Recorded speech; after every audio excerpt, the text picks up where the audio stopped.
We need to talk about the kind of person that loves flexible schemas and why I'm unable to disclose what I will do the next time I see one without going on a watch list.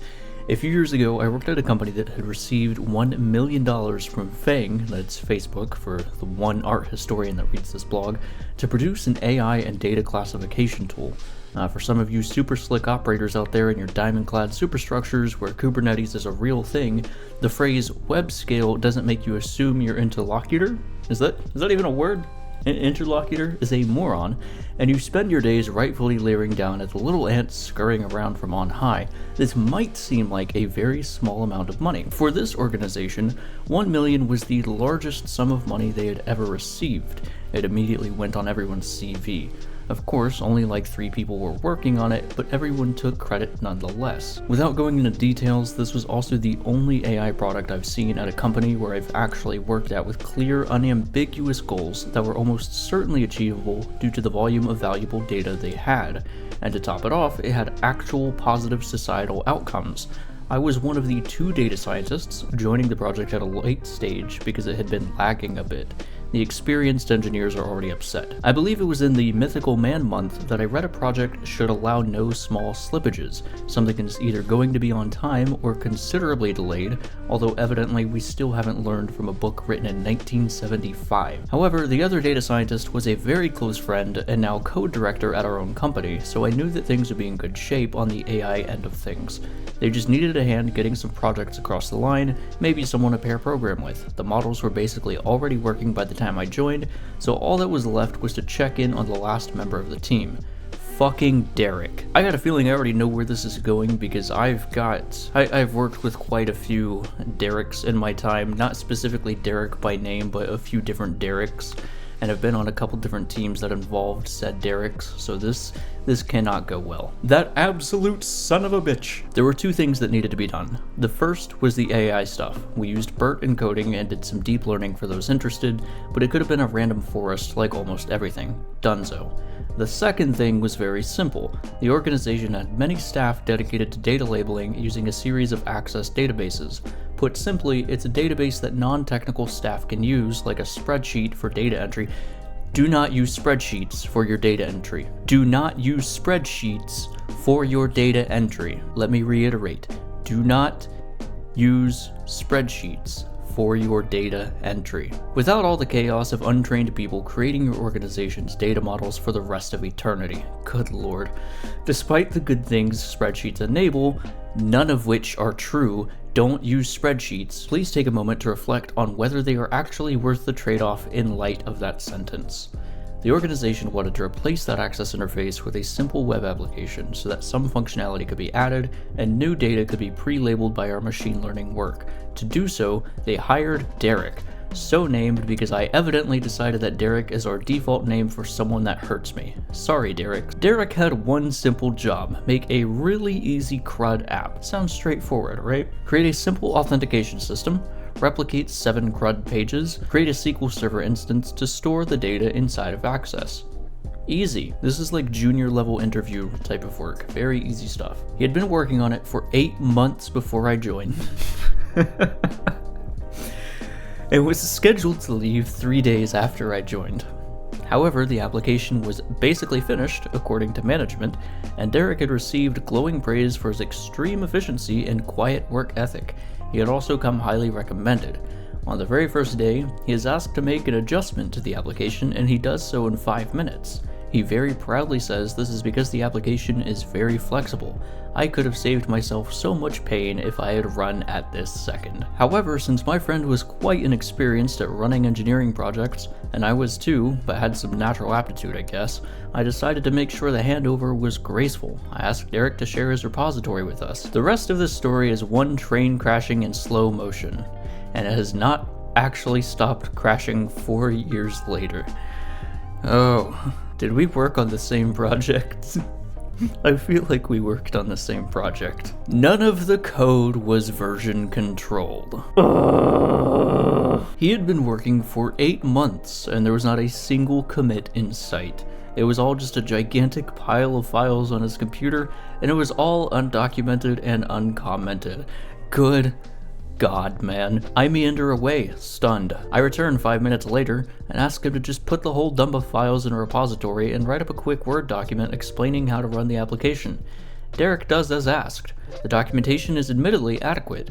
That is the last positive thing that will be said of Derek. He departs soon thereafter. Listen kids, please don't be like Derek. And if your name is Derek, change it. It is a month later and the app does not work. It takes us a while to figure out how to launch it, and when we do launch it, we realize that the core functionality simply doesn't work. Derek had put together a series of pages that looked like they worked to a manager that only investigated for 30 seconds over his shoulder, but they didn't function as intended. So here's the thing about tech management. If you're going to be in tech management of any sort of capacity, you need to have some vague idea of what's happening. You need to understand what's going on. Now, I'm not saying that you need to be able to program or you need to be able to code, but you have to have some sense of like, hey, that doesn't look right. Although I guess now that I say that, you probably do have to know to code a little bit to be able to understand like, yeah, that doesn't look right. But you don't have to be particularly good at it. You just have to know enough to know what the fuck you're talking about. And see, that's really the case for any sort of management in any sort of field. Like, you don't have to be top of the game, perfect in every single instance of what it is you're doing, because a lot of the time, the individual contributors, anybody that's below you, they are going to outperform and outshine you every single step of the way, and you'll see this in every single company at every single level. So you don't have to be great at what it is you're managing, you just have to know enough to not be a complete and total idiot. Some minor features were missing. For example, it had some small flaws such as never saving any user input. Oh, no.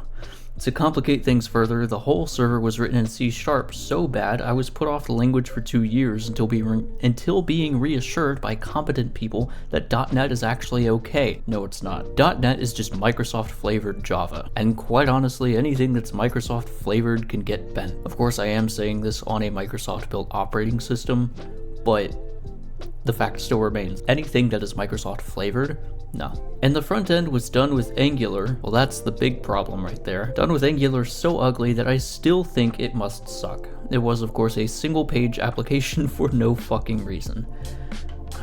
Okay, well, let's see if we can salvage this. My friend and I start unspooling the mess. The records are being pulled from one table. Wait. We have hundreds of columns across those 7 pages. The whole database is one table. The whole database is one table. Oh my god, what did he do? From Bill Carwin's extremely good book, SQL Anti-Patterns, which I unfortunately only read a year later. If you hear a phrase like the following spoken by your project team, it's a clue that someone is employing the EAV anti-pattern. This database is totally extensible without metadata changes. You can define new attributes at runtime.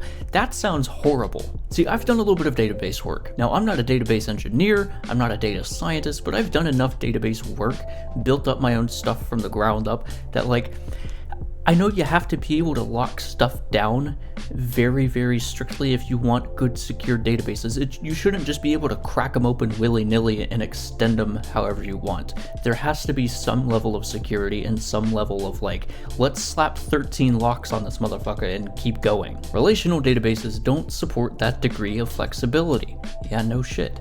When someone claims to have designed an arbitrarily extensible database, they're probably using the EAV design. Okay, I don't know what an EAV design is, but this just sounds horrible. It stored everything as key value pairs. So instead of Ludic 29 tortured soul, we had, oh my god. Oh, yeah, what? Why? That is disgusting. That is disgusting. Each individual case to be labeled had 350 rows of data now in one super long table. Remember how I said this was actually a reasonable AI project? Yeah, we had a lot of data, now multiplied by 350 and a fucking nightmare to query.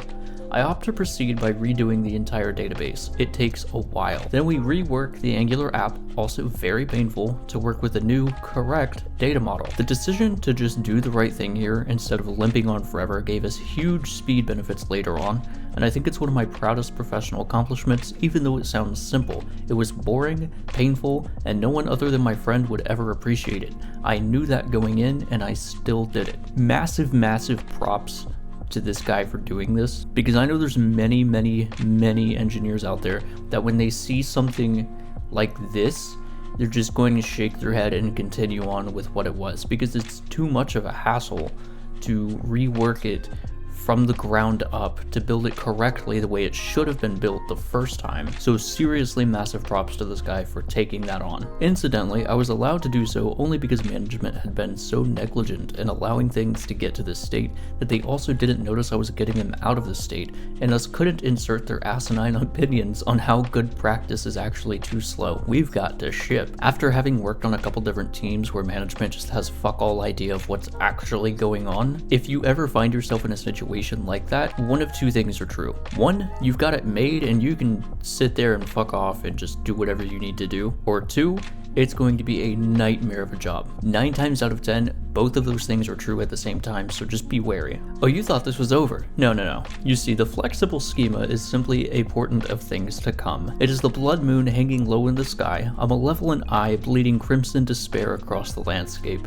It is the sickly glint of a ravenous knife in a dark alleyway. Wielded by the uninitiated, it is a sign that you must flee as fast as your legs can carry you, and I was too foolish to do so. You and me both, kid. You and me both. Each morning, I'm one of the few people that takes the time to get to know the data entry team, and it is becoming increasingly clear that they are treated by management as not quite real people. Useful to be treated with cordiality, but certainly not to be invited out for morning coffee.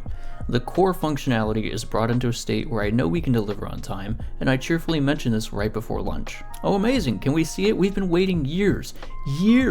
I can't imagine working at a place and waiting for a project to be finished for years, when it's something that could have just been done correctly the first time around. We only got the $1 million about 9 months ago. Development hadn't started. How long has management been promising this app to these people?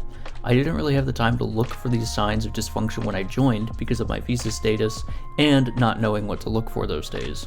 Wait, no one had showed the staff the application in 10 months? Yeah, so it turns out they just showed Derek the Access database and said, can you turn this into an app? And then they didn't talk to him for 8 months or do anything remotely close to the requirements gathering. Just let one guy that didn't know anything about the company's operations just start designing the software that would underpin the entirety of their operations. Cool. I showed the staff the application, and I think they're more thrilled that someone has actually included them than they are at the application itself. We make some tweaks because it's immediately apparent that it still has major flaws. This takes a bunch of time too, and I am tired. This is all happening amidst the middle of COVID, so I am periodically being forced to spend weeks locked in my apartment. It is around 11 a.m. about a week later.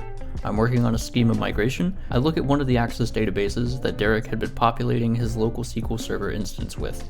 Very abruptly, my blood runs ice cold, something I'd only experienced once before when I endured the rite of passage of my first production mistake. I have no idea how this hadn't occurred to me until the second, 7 months after Derek left, but suddenly the right 2 neurons fire. My blood is running cold now just thinking about it. He had copied one of the Access databases onto his local machine. An Access database full of extremely sensitive medical data. Like, I have never heard of a leaked dataset that would be this damaging to vulnerable people levels of sensitive. And I have a copy, which means Derek put it on GitHub. I am genuinely surprised that Derek still had a job after they got put onto GitHub, or really just after the data was put onto his machine in the first place. Like, how were there not protections in place for this sort of thing? There's been a voice playing in my head since that moment. It has become very quiet, and I had almost forgotten about it, but I can hear it now. It sounds like this. The repository is thankfully set to private, which of course it doesn't change the fact that a fuck ton of absolutely radioactive data had just been uploaded to a third-party servers outside of the country. We handle it very judiciously. I can't even remember how it was raised or what the decision was, but this was out of my hands as a lowly brown person on a very tenuous visa. It would be wrong to say it blew over because management finessed it such that there was nary a whisper of any wrongdoing. I'm pretty sure it all worked out fine, truth be told.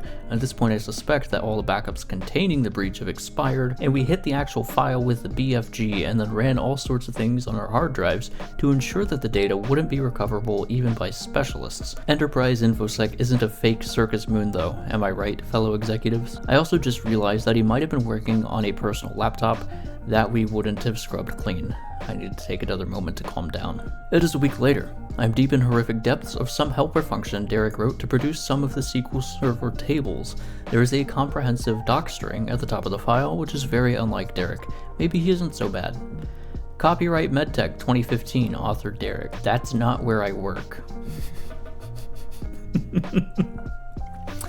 I stare at the screen for a few minutes, pondering what to do. I close the file and move on.